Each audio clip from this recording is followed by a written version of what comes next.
सरकम centre का जो formula है वो कैसा हो जाएगा, ये भी एंगल्स के टर्म्स में आता है इसलिए बहुत यूज नहीं आएगा। आप लिख सकते हो कि भाई सरकम सेंटर का जो फॉर्मूला होता है वो क्या होता है, x1 sin 2a x2 sin 2b plus x3 sin 2c divided by sin 2a plus sin 2b plus sin 2c comma y coordinate भी ऐसे ही, बस x की जगह क्या हो जाएगा y1, तो y1 sin 2a plus y2 sin 2b plus y3 sin 2c divided by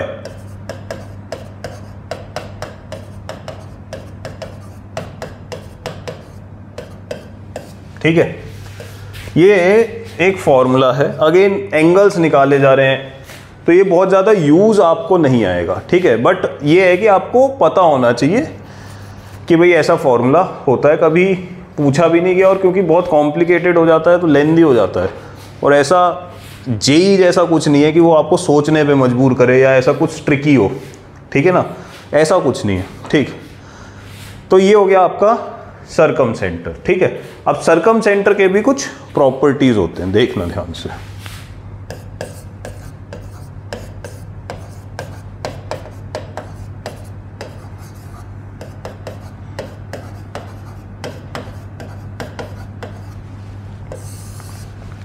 पहला, फॉर एक्यूट ट्राइंगल,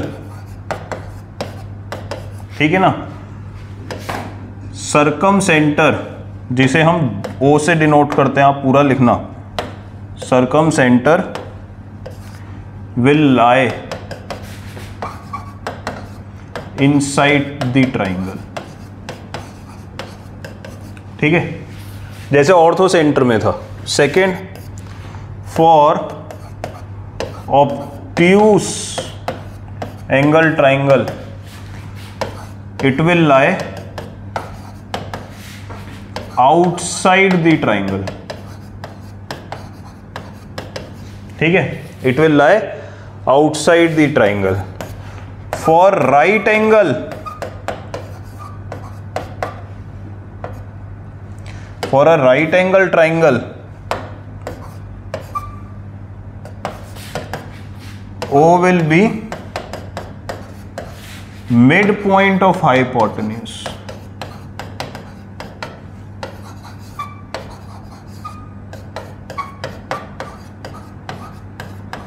हाइपोटेन्यूज का क्या होगा, मिड पॉइंट होगा। अब ये जो ज्योमेट्री है ना, ये बड़ी इंटरेस्टिंग है भाई। अगर कोई राइट एंगल ट्राइंगल है, ठीक है, ध्यान देना, तो एक सर्कल बनेगा। हमने बोला था कि ये क्या होता है, एक सर्कल हमेशा ही ऐसा होगा जो इन तीनों वर्टिसेस को टच करके जा रहा होगा या इन तीनों वर्टिसेस से पास कर रहा होगा, और एक ही सर्कल ऐसा होगा, ठीक है ना, एक ही सर्कल ऐसा होगा। अब आपको भी पता है अगर ये सर्कल है और ये 90 डिग्री है तो ये सर्कल की प्रॉपर्टी है कि ये क्या होना पड़ेगा, इसका डायमीटर, क्योंकि डायमीटर ही सर्कमफ्रेंस में 90 डिग्री सबटेंड करता है। इसका मतलब इसका जो मिड पॉइंट हो गया वो हो गया सेंटर, ठीक है, ऑफ द सर्कल। और क्योंकि हम इसको O से डिनोट करते हैं तो इसलिए हम यहाँ पे O बोल देते हैं। ये क्या हो गया, सरकम सेंटर। इसमें एक और चीज़ जो आपको ध्यान देनी है वो ये है कि ये जो तीन लेंथ हैं, ये तीनों लेंथ बराबर होंगी रेडियस ऑफ दी सर्कल के बराबर। हाइपोटेन्यूज का हाफ, हाइपोटेन्यूज का हाफ, हाइपोटेन्यूज का हाफ। ये इस केस में मीडियन भी है, ये इस केस में क्या है, मीडियन, क्योंकि ये और ये बराबर है, ठीक। तो ये ज्योमेट्री आपको कई बार यूज होगी। तो राइट एंगल ट्राइंगल में आपको ऑर्थो सेंटर और सरकम सेंटर जज करना दोनों ही बड़े आसान है, इसलिए बहुत बार पूछे जाएंगे। 90% ऑफ द क्वेश्चंस जो जेई पूछेगा वो राइट एंगल ट्राइंगल लेके ही पूछेगा। क्यों? क्योंकि इनमें ये प्रॉपर्टीज यूज हो जाती है, आसान भी हो जाता है और कुछ प्रॉपर्टीज भी यूज हो जाती हैं, ठीक है। तो एक ये चीज जरूर ध्यान रखने वाली है, ठीक। अब एक दो प्रॉपर्टी हैं जो ऑर्थो सेंटर सर्कम सेंटर के मिला के है, ठीक है ना, बड़ी अच्छी प्रॉपर्टी है, ध्यान रखना। इसका यूज आगे जब हम क्वेश्चन करेंगे तब आएगा, ठीक है ना। तो ये क्या है, in any triangle image of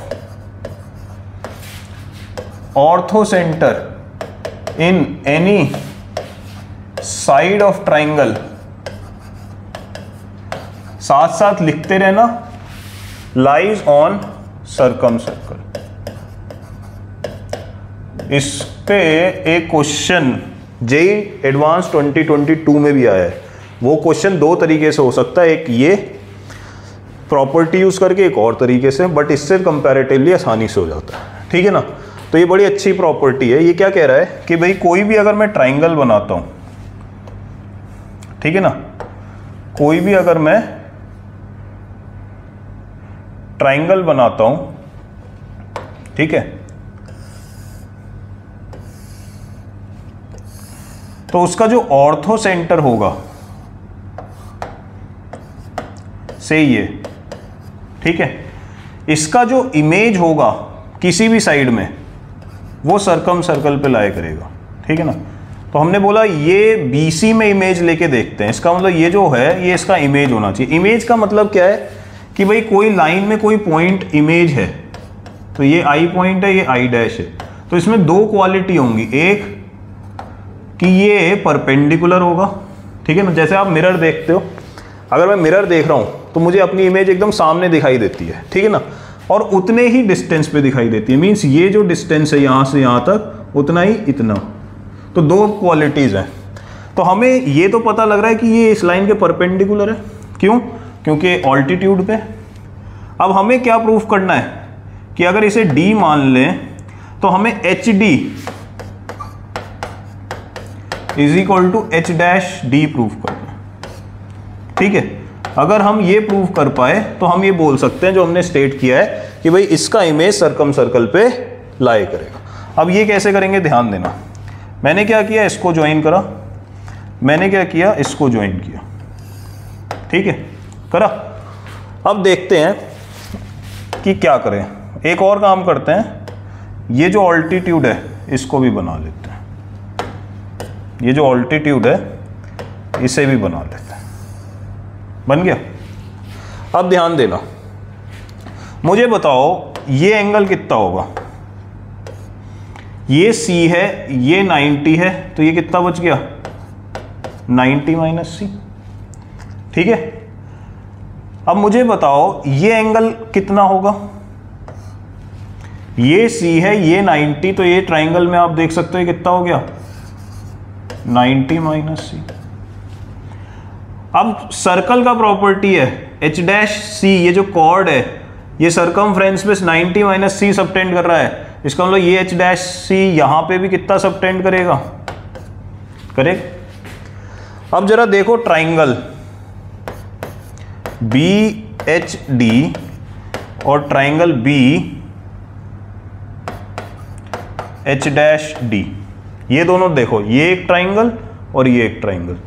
इसमें ये 90, ये 90, ठीक है, ये 90 माइनस सी, ये 90 माइनस सी, मीन्स एंगल तीनों बराबर हैं जो इसके, और ये कॉमन। इसका मतलब ये कैसे हो गए, कॉन्ग्रुएंट। अगर ये कॉन्ग्रुएंट हो गए तो आप सिंपली बोल सकते हो इसके ऑपोजिट एच डी, इसके ऑपोजिट एच डैश डी, ये बराबर। तो ये हमारा प्रूफ हो गया सिंपल। बट ये प्रॉपर्टी बड़े काम की है, ठीक है। एक मैंने प्रॉपर्टी कराई थी एंगल बाइसेक्टर्स की, भाई किसी भी एंगल बाइसेक्टर में अगर वर्टेक्स का इमेज लो तो ऑपोजिट साइड पे लाई करता है, और एक ये हो गई। ये दोनों ही प्रॉपर्टी के बड़े अच्छे एप्लीकेशन आएंगे जब हम थोड़ी सी इक्वेशन पढ़ लेंगे, ठीक। तो ध्यान से चीज़ों को रिवाइज करते रहना और पढ़ते रहना, ठीक। क्लियर हो गया। अब कुछ क्वेश्चन देखते हैं जिनमें मल्टीपल यूज होगा, या इससे पहले एक और प्रॉपर्टी देख लो, इससे पहले एक और प्रॉपर्टी देख लो। एक और प्रॉपर्टी क्या है कि किसी भी एक ट्राइंगल में ऑर्थो सेंटर, सेंट्रोइड और सर्कम सेंटर, ये हमेशा एक लाइन में लाई करेंगे और इनका जो रेशियो होगा वो 2:1 होगा। तो इसको लिख लो आप, इन एनी ट्राइंगल, कैसा भी ट्राइंगल हो, ऑर्थोसेंटर, सेंट्रॉइड एंड सर्कमसेंटर इसी तरीके से होंगे कि सेंट्रॉइड बीच में आ रहा होगा, lie on a straight line and G divides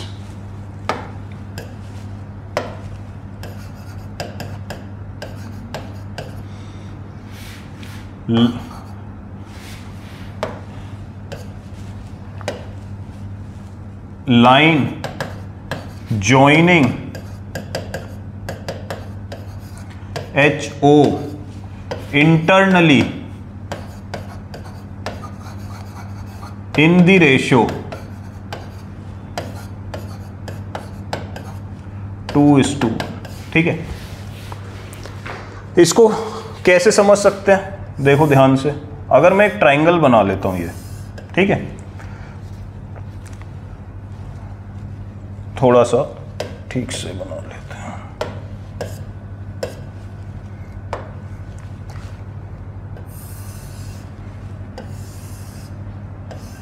ये लो, ठीक है। अब ध्यान देना, ये हो गया मेरा ऑल्टीट्यूड, ये हो गया मेरा मीडियन, ठीक, या फिर इसको अलग कलर दे देते हैं, ये हो गया मीडियन, ठीक है। और अगर मैं परपेंडिकुलर बाइसेक्टर बनाऊं तो ये बन गया ऐसा, ठीक। ये क्या हो गया मेरा ऑल्टीट्यूड, ये क्या हो गया मेरा मीडियन, क्योंकि इतना लेंथ और इतना लेंथ मैं कह रहा हूं बराबर है, और ये क्या हो गया मेरा परपेंडिकुलर बाइसेक्टर, ठीक है। तो परपेंडिकुलर बाइसेक्टर पे क्या लाई करेगा? सर्कमसेंटर। सेंट्रॉइड लाई करेगा ये, और ऑर्थोसेंटर लाई करेगा ऑल्टीट्यूड, ठीक। तो पहले पॉइंट क्या है कि ये तीनों हमेशा किसी भी ट्राइंगल में स्ट्रेट लाइन में होंगे, ठीक। और इसको प्रूव कैसे करें? 2:1 होगा। ध्यान देना, मान लेते हैं ये ए है, ये बी है, ये सी है, ये डी, ये ई, ठीक। अब ट्राइंगल देखो AHG, ठीक है, और ट्राइंगल देखो EG मत देखो, EOG, ठीक है। देखना ध्यान से, ये लाइन दोनों पैरेलल है, क्यों? क्योंकि ये इसके परपेंडिकुलर है, पैरेलल होंगी, ठीक है। अगर ये पैरेलल हैं तो ये एंगल और ये एंगल बराबर, ठीक है क्या? ऑल्टरनेट एंगल बन रहे, ठीक। ये वर्टिकली ऑपोजिट, ये वर्टिकली ऑपोजिट, ठीक। इसका मतलब ये और ये भी बराबर, मीन्स दोनों ट्राइंगल कैसे हो गए? सिमिलर हो गए, ठीक है क्या? ये दोनों ट्राइंगल सिमिलर हो गए, ये दोनों ट्राइंगल सिमिलर हो गए। अगर ये ट्राइंगल सिमिलर हो गए तो आप रेशियो लिख सकते हो, क्या लिख सकते हो? AH, ठीक है जी, AH over OE must be equal to what? HG over GO must be equal to AG over GE, ठीक है। अब ये जो है सेंट्रॉइड है, सेंट्रॉइड मीडियन को किस रेशियो में डिवाइड करता है? 2:1। वर्टेक्स वाला पोर्शन 2 होता है, नीचे वाला 1। थोड़ा सा डिस्टॉर्ट हो गया डायग्राम, 2:1 नहीं लग रहा, बट रियलिटी 2:1 है। तो ये मुझे पता है ये किसके बराबर होता है? 2:1। इसका मतलब HG ओवर GO, ये भी 2:1 होगा, जो हमने रिजल्ट देखा, ठीक। ये इसका सिंपल सा प्रूफ हो गया। तो ये भी एक बड़ी इंपॉर्टेंट प्रॉपर्टी है, सबसे ज़्यादा इंपॉर्टेंट है, ये सबसे ज़्यादा इंपॉर्टेंट है, ठीक। बहुत सारे क्वेश्चन ऐसे आएंगे जहां पे आपको H और G दे दिया, O पूछ लिया, या G और O दे दिया, H पूछ लिया। मीन जहां पे भी आपको ये 3 पॉइंट का जिक्र मिले, क्या क्या? सर्कमसेंटर, ऑर्थोसेंटर एंड सेंट्रॉइड, तो समझ लो यही प्रॉपर्टी का यूज होने वाला है, ठीक। क्लियर हो गई बात? और कुछ चीजें हैं जिनको आप नोट कर सकते हो, ठीक। एक है इन एन आइसोसेलेस ट्राइंगल,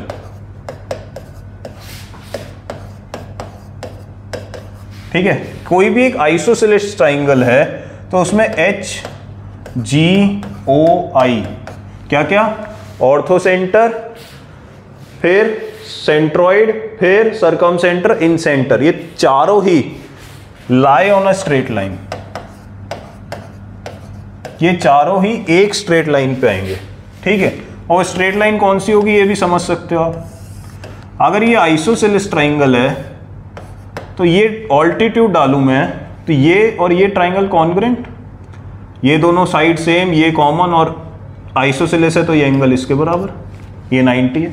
इसका मतलब ये इसके बराबर, इसका मतलब ये मीडियन भी है, ये ऑल्टीट्यूड भी है, ये परपेंडिकुलर बाइसेक्टर भी है। तो इसी लाइन पे सारे के सारे लाई करेंगे। एक ही पॉइंट होगा नहीं, अलग अलग पॉइंट आएंगे सब, पर सबके सब इसी पे लाई करेंगे। ठीक, और अगर ट्राइंगल इक्विलेटरल है, ठीक है ना, तो ये चारों ही पॉइंट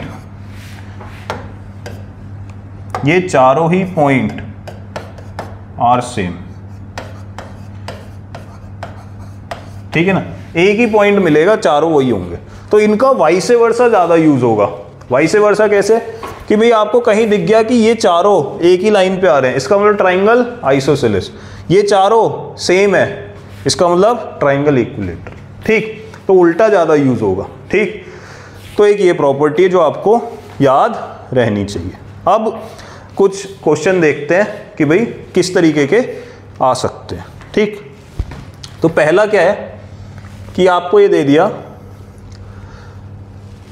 इसमें A1 A2 में कुछ रिलेशन दे दिया और बोला गया circumcentre of the triangle is this.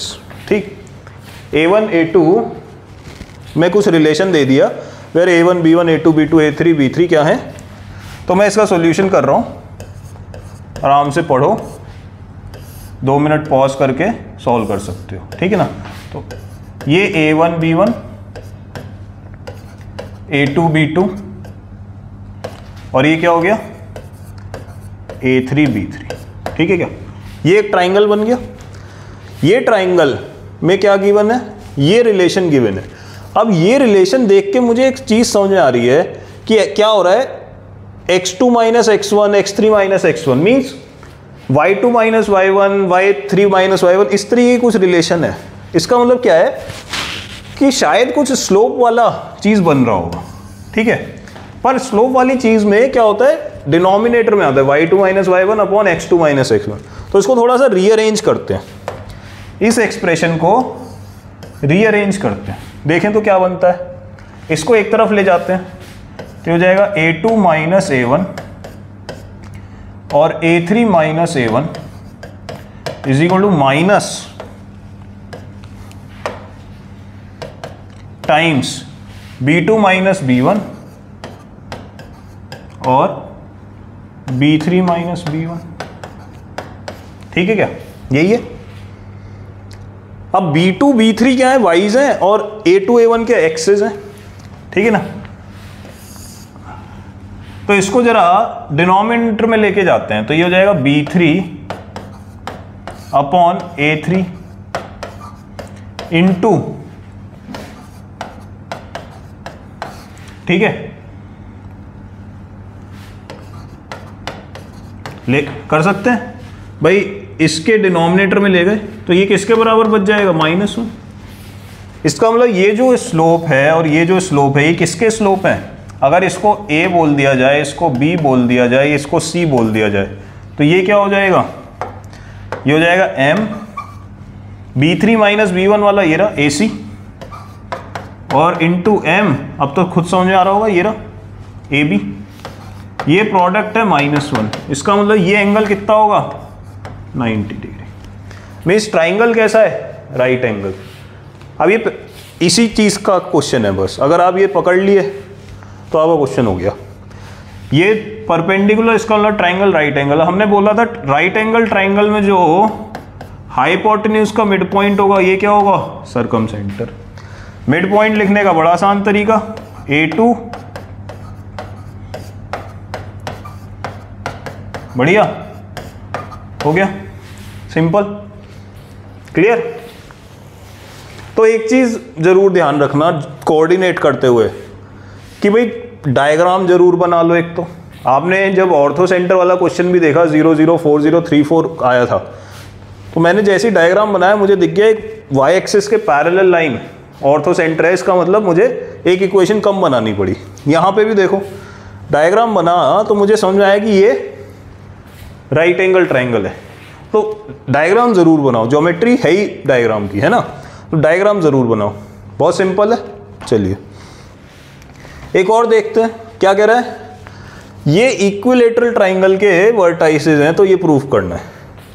अच्छा, इक्विलेटरल ट्राइंगल के वर्टाइसेस हैं तो मुझे सबसे पहले क्या क्लिक करना चाहिए कि भाई सरकम सेंटर, ऑर्थो सेंटर, ये सब एक ही पॉइंट आएंगे, सेंट्रॉइड, ये सब एक ही पॉइंट आएंगे। सेम पॉइंट को कुछ भी बोल सकते हो आप। अच्छा, दूसरी चीज, ये कोऑर्डिनेट जब भी आपको आज के बाद दिखें,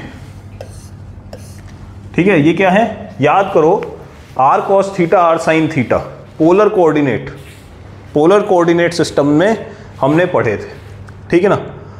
तो जब भी इस तरीके के cos साइन में या tan में आपको कोऑर्डिनेट दिखें तो आप इनका डिस्टेंस ओरिजिन से जरूर देखना कितना होगा। देखो ध्यान से, अगर मैं इसका डिस्टेंस ओरिजिन से देखूं, ठीक है, क्या होगा, अंडर रूट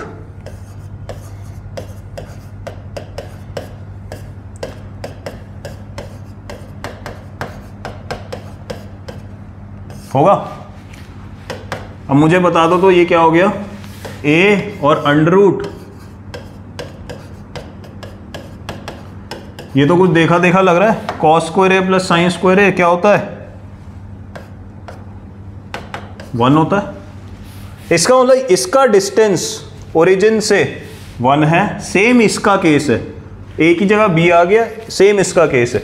मींस ये जो तीनों पॉइंट हैं, ये जो तीनों पॉइंट हैं, तो मैं जब सॉल्यूशन करता हूं तो मुझे ये समझ आया कि ऑल 3 पॉइंट्स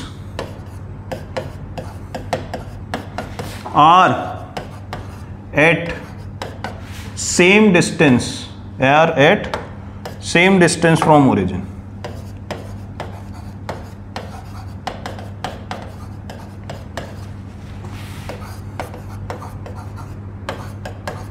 ठीक है क्या, ओरिजिन से तीनों ही जो पॉइंट है वो सेम डिस्टेंस में। इसका मतलब क्या हुआ कि भाई कौन सा पॉइंट है, ये सरकम सेंटर है। सरकम सेंटर क्या होता था, तीनों वर्टेक्स से सेम डिस्टेंस पे, ठीक। अब इक्विलेटरल ट्राइंगल में एक और खेल है, वो खेल क्या है कि सेंट्रॉइड निकालो, सरकम सेंटर निकालो, सब सेम। अब मुझे यहां दिख रहा है plus plus, cos A plus cos B plus cos C, इस तरीके की चीज दिख रही है। तो मुझे क्लिक करना चाहिए तुरंत ही कि भाई ये तो सेंट्रॉइड का फॉर्मूला होता है x1 plus x2 plus x3, और मुझे पता है चाहे सरकम सेंटर निकालो चाहे सेंट्रॉइड निकालो, सभी 0 0 है, इक्विलेटरल ट्राइंगल है।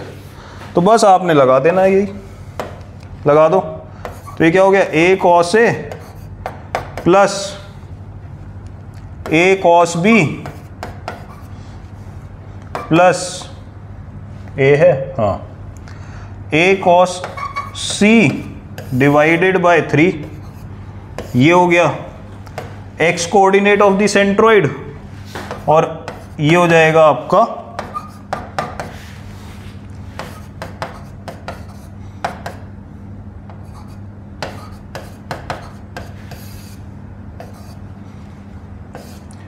ये, और ये सेम होने चाहिए। ये क्या है, सेंट्रॉइड, और ये क्या है, सरकम सेंटर। पर हमें पता है कि इक्विलेटरल ट्राइंगल में सेम होगा। इसका मतलब ये भी 0 ये भी 0, बस हो गया काम। ये 0 दोनों, इसका मतलब क्या हो गया, cos A plus cos B plus cos C is equal to 0, और ये भी सेम।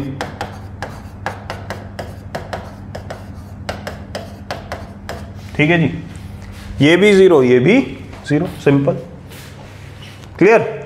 तो ये क्या हो गया आपका, ये क्या हो गया, इक्विलेटरल ट्राइंगल में सरकम सेंटर, ऑर्थो सेंटर सब सेम होता है, ठीक। तो ये कुछ प्रॉपर्टीज का सिंपल सा यूज हो गया, क्लियर हो गई बात। तो जो इसमें सबसे ज़्यादा इंपॉर्टेंट प्रॉपर्टीज़ हैं, इंपॉर्टेंट सभी हैं पर जो याद नहीं रहती, वो है एक कि भाई OGC वाला रिलेशन या HGC वाला, ऑर्थो सेंटर, फिर आएगा सेंट्रोइड, फिर आएगा सरकम सेंटर और रेशो होगा 2:1। एक होता है कि ऑर्थो सेंटर का जो इमेज होगा किसी भी साइड में हो जाएगा सरकम सर्कल पे, और एक मीडियन वाला कि भाई वर्टेक्स का किसी भी मीडियन में इमेज कहाँ जाएगा, साइड पे। फिर बाकी जो प्रॉपर्टीज़ हैं वो याद रहनी चाहिए। राइट एंगल ट्राइंगल, ये एकदम ध्यान रखना चाहिए, जब भी सेंटर्स की बात हो तो right angle triangle, isosceles triangle, इस तरीके की चीज़ें, स्पेशल केसेस जरूर इंक्लूड होते हैं क्योंकि ट्रिक आ जाती है उनमें। ठीक, ये हो गया आपका सरकम सेंटर। अब एक लास्ट सेंटर आपका बचा है जिसे बोलते हैं एक्स सेंटर। ठीक है जी, तो एक्स सेंटर क्या होता है, देखिए,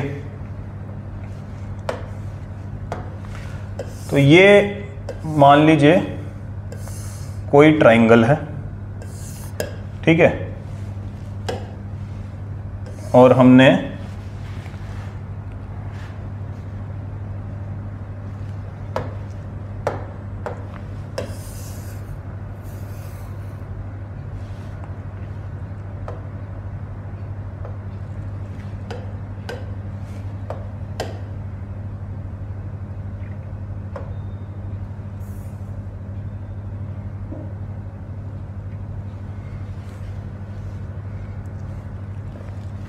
एक बार फिर से बनाते हैं। देखिए,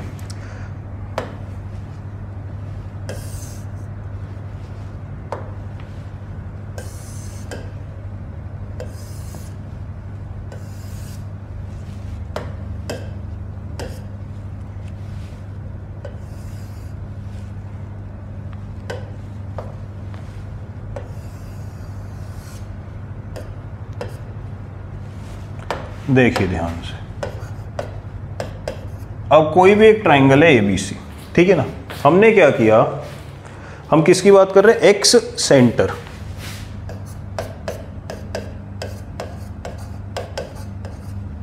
ठीक है, एक्स सेंटर। तो कोई भी ट्राइंगल है ABC, एक ऐसा सर्कल बनेगा जो एक, ये जो BC साइड है इसको, और AB और AC, AB और AC को जब एक्सटेंड करेंगे तब टच कर रहा होगा, और BC को बीच में, ऐसे एक इधर बनेगा इस तरीके से। ठीक है, कि इसको इंटरनल टच कर रहा होगा बट इन दोनों साइड्स को एक्सटर्नली, ऐसे इधर। ये जो सर्कल होगा इसके सेंटर को क्या बोला जाता है, एक्स सेंटर। ठीक है, A के ऑपोजिट है इसलिए IA से डिनोट कर देते हैं, B के ऑपोजिट वाले को IB से डिनोट कर देंगे, और C के ऑपोजिट वाले को IC से। मींस ये जो बनेगा ये क्या बन जाएगा, IB, और इसके opposite IC। Means 3 x centre possible है। कितने पॉसिबल हैं, 3 एक्स सेंटर पॉसिबल है। ठीक, कौन से होते हैं एक्स सेंटर, ऐसे जो सर्कल जो कि एक को इंटरनली टच करें और दो को एक्सटेंड करने पे टच करें। ठीक, अब ये बने कैसे, या इससे पहले एक और चीज ये देख लेते हैं कि ये जो रेडियस हो गया इसको बोल देते हैं एक्स रेडियस। ये RA से डिनोट हो जाएगा, इधर वाला RB, इधर वाला RC। ये IA, IB, IC भी बोल देते हैं इनको, I1, I2, I3 भी। ऐसी RA, RB, RC भी बोल देते हैं, R1, R2, R3 भी बोल देते हैं। ठीक, ये आते कैसे हैं, तो आते ऐसे हैं कि भाई आप ड्रॉ करिए इसका तो इंटरनल बाइसेक्टर, इसका तो क्या ड्रॉ करिए, इंटरनल बाइसेक्टर A का, और B और C का ड्रॉ करिए एक्सटर्नल एंगल बाइसेक्टर। ठीक है ना, ये इसके बराबर, ये इसके बराबर। ठीक, तो ये एंगल दोनों बराबर, ये एंगल दोनों बराबर, ये एंगल, मींस एक का इंटरनल बाइसेक्टर और दो के एक्सटर्नल बाइसेक्टर, ये कॉन्करेंट होंगे, और ये कॉन्करेंसी का जो पॉइंट होगा इसी को क्या बोला जाएगा, एक्स सेंटर। ठीक, A के ऑपोजिट में है तो A का इंटरनल, B और C के एक्सटर्नल, B के ऑपोजिट है तो B का इंटरनल, A और C का एक्सटर्नल।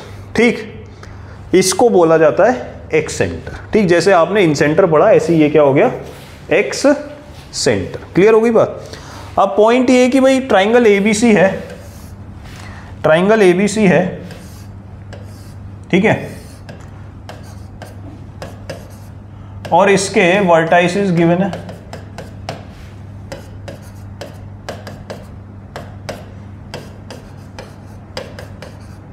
ठीक है, वर्टाइसेस गिवन है। तो आपको निकालने हैं आई ए, आई बी, आई सी के कोऑर्डिनेट। ठीक, जैसे आप इन सेंटर निकाले, सेंट्रॉइड निकाले, ऐसे ही इसका भी फॉर्मूला होगा, ध्यान देना। तो ये फॉर्मूला लिख लेते हैं। तो ए के ऑपोजिट आई ए, तो जैसे इन सेंटर का फॉर्मूला होता था बिल्कुल सेम है, बस जहां पे ए के ऑपोजिट है तो साइड ए लेंथ, बी के ऑपोजिट साइड बी, और ये सी। तो जो साइड लेंथ है जिसका निकाल रहे हो उसमें माइनस लगा देना। कैसे? तो minus a x one plus b x two plus c x three upon minus a plus, ठीक है, ऐसे ही y coordinate minus a y one plus b y two plus c y three, ये हो गया क्या, आई ए। ऐसे ही आई बी, आई B में क्या हो जाएगा, b के साथ माइनस आ जाएगा, तो a x one minus b x to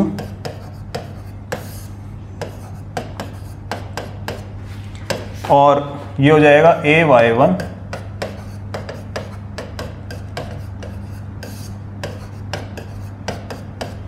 ठीक है, ऐसी आई सी। तो एक्सेंटर्स में भी आपको साइड लेंथ्स की जरूरत पड़ेगी जैसे इन सेंटर में पड़ती थी, बस इसमें उसके साथ माइनस लगा देना जिसका निकाला जा रहा है, जिसके करस्पॉन्डिंग एक्सेंटर निकाला जा रहा है। ठीक है, इन पॉइंट्स के और बहुत प्रॉपर्टी आएंगे, बट वो आएंगे सॉल्यूशन ऑफ ट्राइंगल, जो आगे चल के एक चैप्टर पढ़ा जाएगा। ठीक है ना। अगर मैं कोऑर्डिनेट ज्योमेट्री की बात करूं तो इसमें इससे ज़्यादा का ना क्वेश्चन आया है और ना क्वेश्चन आएगा, चाहे जेई मेंस हो चाहे जेई एडवांस हो। ठीक, ये आपके सेंटर्स की हो गई खत्म। ठीक है, this is the end of your centres here. ठीक, अब हम शुरू करेंगे अपनी रेखा। तो शुरुआत होगी नेक्स्ट वीडियो में इक्वेशन ऑफ स्ट्रेट लाइन से, और उसके बाद आगे चलेंगे। ठीक है ना। लोकस उसके बाद पढ़ेंगे, कुछ जगह लोकस पहले होता है, बट हम बाद में पढ़ेंगे, उससे हमें फ़ायदा होगा। फ़ायदा क्या होगा मैं बताऊंगा। ठीक, तो चलिए भाई, पढ़ते रहिए और प्रैक्टिस करते रहिए।